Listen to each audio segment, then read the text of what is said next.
Hello and welcome to the Midday News, reaching you live from our studios at Souqnews TV. I'm Priya Krumale. Now, the federal government has disbursed nearly 50 billion naira directly to primary health care centers nationwide under the Basic Healthcare Provision Fund, according to the Coordinating Minister of Health and Social Welfare, Professor Muhammad Pate. He explained that the fund is sourced from 1% of the Consolidated Revenue Fund, and donor contributions is designed to deliver a basic minimum package of the health services while strengthening Nigeria's health system. Professor Pate also announced that more than 20 billion naira has been released for the rehabilitation and upgrade of 4,362 primary health care centers across the 19 northern states and the Federal Capital Territory. He noted that investment is part of President Bola Tinubu's wider effort to modernize health infrastructure and expand access to essential services at the community level. The minister highlighted that over 37 million visits were recorded at the primary health care centers in the first quarter of 2025 alone, reflecting what he described as a data-driven transformation of healthcare delivery. He added that the health insurance enrollment is set to surpass the 2024 record of 2.4 million citizens, marking steady progress in Nigeria's drive towards universal health coverage. Now, Nigeria's major revenue agencies generated combined 21.22 trillion naira in the first half of 2025, underscoring stronger collections from taxes, oil royalties, and custom duties. The Federal Inland Revenue Service topped the chart with 13.76 trillion naira, followed by the Nigerian Upstream Petroleum Regulatory Commission at 5.21 trillion naira and the Nigerian Customs Service with 2.02 trillion naira. The performance accounted for more than half of the government's full-year targets, reflecting reforms and improved compliance. However, despite the record inflows, the federal government has continued to rely heavily on borrowings to bridge budget gaps and fund infrastructure projects.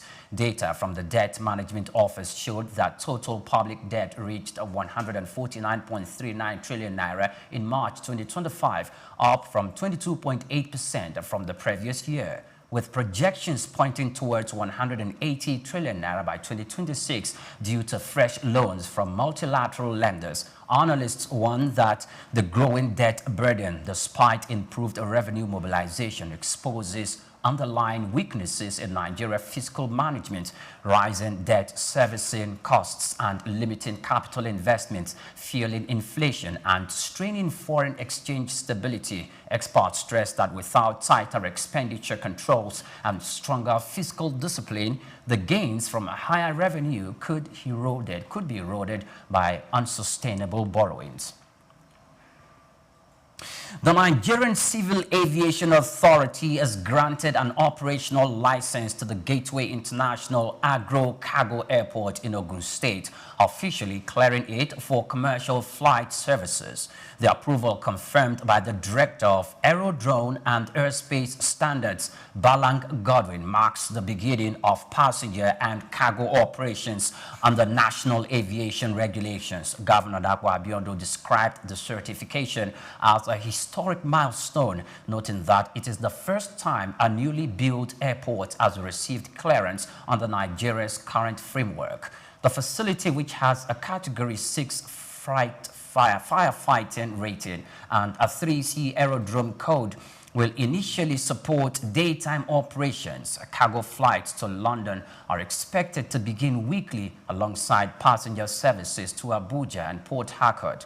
The airport has also been designated as an alternative landing site for Murtala Mohammed International Airport in Lagos, enhancing its strategic importance. Governor Abiodun expressed optimism that the new facility would boost trade, investment and tourism, positioning Ogun State as a hub for regional and international connectivity. Now, Nigeria has unveiled the RenewHer Gala and Awards Night at the State House Banquet Hall in the Federal Capital Territory, marking the official launch of a presidential women's health transformation initiative. The program, championed by the Office of the Senior Special Assistant to the President on Women Health and led by Dr. Adana Steinaka, aims to reposition women's health as a driver of economic and social development. RenewHer, meaning health equity and reform, is designed as a data-driven and technology-enabled platform to coordinate investments in maternal care and reproductive system health, adolescent health, nutrition, preventive care, and health care access. It will also introduce the Women's Health Nigeria Digital Hub and a dedicated magazine to strengthen national advocacy, education, and innovation in the sector. Through partnership with the Federal Ministry of Health, state governors, and the private stakeholders, the initiative is expected to deliver measurable health outcomes while expanding women's economic opportunities. These include financial reward systems, digital wallets, and micro grants, and support for women-led innovations, positioning RenewHer as a catalyst for inclusive health and economic reform across the country. Now, South Africa rand weakened on Tuesday as investors turned attention to the United States Federal Reserve's annual Jackson Hole Symposium for signals on the global interstate rate outlook by 0634 GMT. The rand traded at 17,550 against the dollar, about 0.2% lower than Monday's close. Analysts said the currency remains range-bound but sensitive to global monetary policy signals. Investor focus remains on the Federal Reserve Chair Jerome Powell's upcoming speech, which could determine expectations for future rate decisions. Market watchers note that while the central bank may tilt toward a more cautious stand, uncertainty over tariffs and slowing global growth continue to weigh on sentiment. The risk-sensitive rand is expected to take direction from the global meeting in the short term.